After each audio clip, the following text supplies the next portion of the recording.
सुप्रभात बच्चों। आज हम सब पाठ 5 चिट्ठियों की अनूठी दुनिया निबंध से प्रश्नोत्तर अभ्यास प्रश्न करेंगे। तो इसका पहला प्रश्न है पाठ से, पत्र जैसा संतोष फ़ोन या एसएमएस का संदेश क्यों नहीं दे सकता। इसका उत्तर होगा कि पत्र जैसा संतोष फ़ोन या एसएमएस का संदेश नहीं दे सकता, क्योंकि फ़ोन एसएमएस द्वारा केवल कामकाजी बातों को संक्षिप्त रूप से व्यक्त कर सकते हैं, जो पत्रों द्वारा हम अपने मनोभाव को खुलकर व्यक्त कर सकते हैं। पत्रों से आत्मीयता झलकती है। इन्हें अनुसंधान का विषय भी बनाया जा सकता है। एक कई किताबों का आधार है। पत्र राजनीति, साहित्य तथा कला क्षेत्र में प्रगतिशील आंदोलन के कारण बन सकते हैं। यह क्षमता फ़ोन या एसएमएस द्वारा दिए गए संदेश में नहीं। पत्रों का आकार बड़ा और उनका अस्तित्व अस्थायी होता है, जिन्हें भविष्य के लिए संभाल कर रखा जा सकता है। दूसरा प्रश्न है, पत्र को खत, कागज, उत्तरम, जाबू, लेख, कडित, पाती, चिट्ठी इत्यादि कहा जाता है। इन शब्दों से संबंधित भाषाओं के नाम बताइए। उत्तर होगा खत उर्दू में कहते हैं, कागज कन्नड़, उत्तरम तेलुगु, जाबू तेलुगु, लेख तेलुगु, कडित तमिल, पाती हिंदी, चिट्ठी हिंदी और पत्र संस्कृत। प्रश्न 3 का, पत्र लेखन की कला के विकास के लिए क्या क्या प्रयास हुए, लिखिए।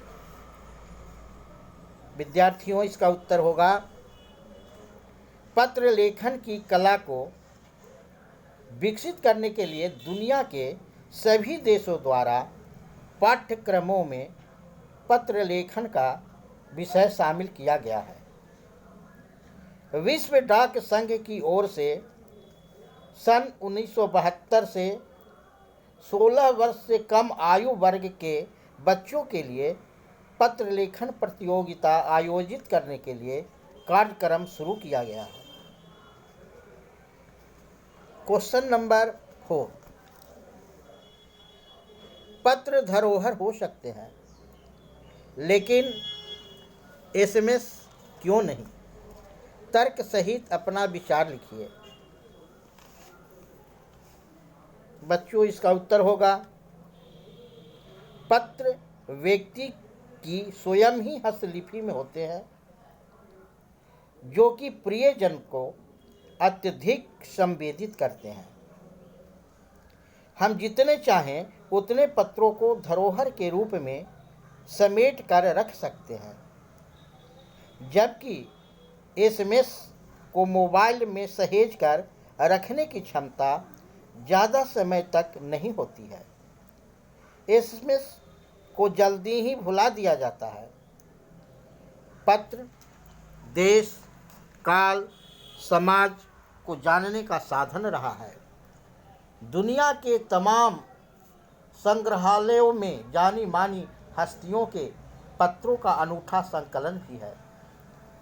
उपयोगी एवं शिक्षाप्रद पत्रों को पुस्तक के रूप में भी रखा जा सकता है। क्वेश्चन नंबर 5, क्या चिट्ठियों की जगह कभी फैक्स, ईमेल, टेलीफोन तथा मोबाइल ले सकते हैं।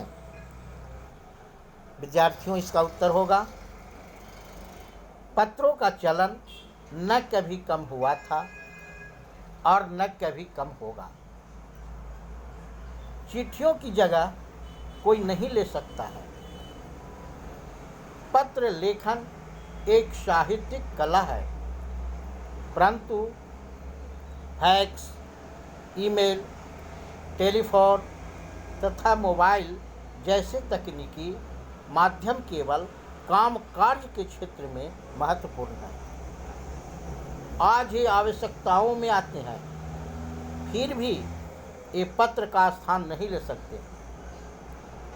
सबसे महत्वपूर्ण बात यह है कि पत्रों से जो आत्मीयता, प्रेम और लगाव मिलता है वह संचार के इन साधनों से नहीं मिल सकता। अब पाठ से आगे पहला प्रश्न है, किसी के लिए बिना टिकट सादे लिफाफे पर सही पता लिखकर पत्र बैरंग भेजने पर कौन सी कठिनाई आ सकती है? इसका उत्तर होगा बिना टिकट सादे लिफाफे पर सही पता लिखकर पत्र बैरंग भेजने पर पत्र को पाने वाले व्यक्ति को टिकट के धनराशि जुर्माने के रूप में देने पड़ सकती है। कई बार पत्र सही पते पर नहीं पहुंचता या फिर पत्र वापसी भी आ सकता है। क्वेश्चन नंबर 2, पिन कोड भी संख्याओं में लिखा गया एक पता है, कैसे? उत्तर होगा पिन कोड किसी खास क्षेत्र को संबोधित करता है कि यह पत्र किस राज्य के किस क्षेत्र का है। इसके साथ व्यक्ति के नाम और नंबर आदि भी लिखना पड़ता है। पिन कोड का पूरा रूप है पोस्टल इंडेक्स नंबर। यह 6 अंकों का होता है। हर एक का खास स्थानीय अर्थ होता है। जैसे पहला अंक राज्य, 2 और 3 अंक उप क्षेत्र, अन्य अंक क्रमशः डाकघर आदि के होते हैं। इस प्रकार पिन कोड भी संख्याओं में लिखा गया एक पता है। क्वेश्चन नंबर 3, ऐसा क्यों होता था कि महात्मा गांधी को दुनिया भर से पत्र महात्मा गांधी इंडिया पता लिखकर आते थे? इसका उत्तर होगा गांधी जी भारत में ही नहीं पूरे विश्व में जाने वाले व्यक्ति हैं।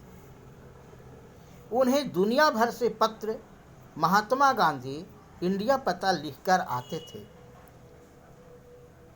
क्योंकि महात्मा गांधी अपने समय के सर्वाधिक लोकप्रिय व प्रसिद्ध व्यक्ति थे। वे भारत के गौरव थे। गांधी जी देश के किस भाग में रह रहे हैं यह देशवासियों को पता रहता था, अतः उन्हें पत्र अवश्य मिल जाता था।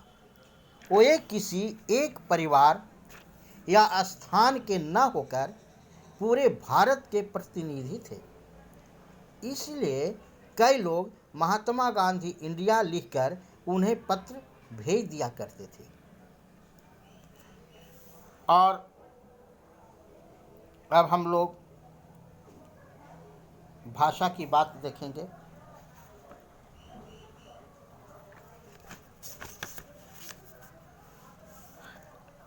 पहला है इसमें किसी प्रयोजन विशेष से संबंधित शब्दों के साथ पत्र शब्द जोड़ने से कुछ नए शब्द बनते हैं, जैसे प्रशस्ति पत्र, समाचार पत्र। आप भी पत्र के योग से बनने वाले 10 शब्द लिखिए। उत्तर होगा प्रार्थना पत्र, मासिक पत्र, बधाई पत्र, वार्षिक पत्र, दैनिक पत्र, साप्ताहिक पत्र,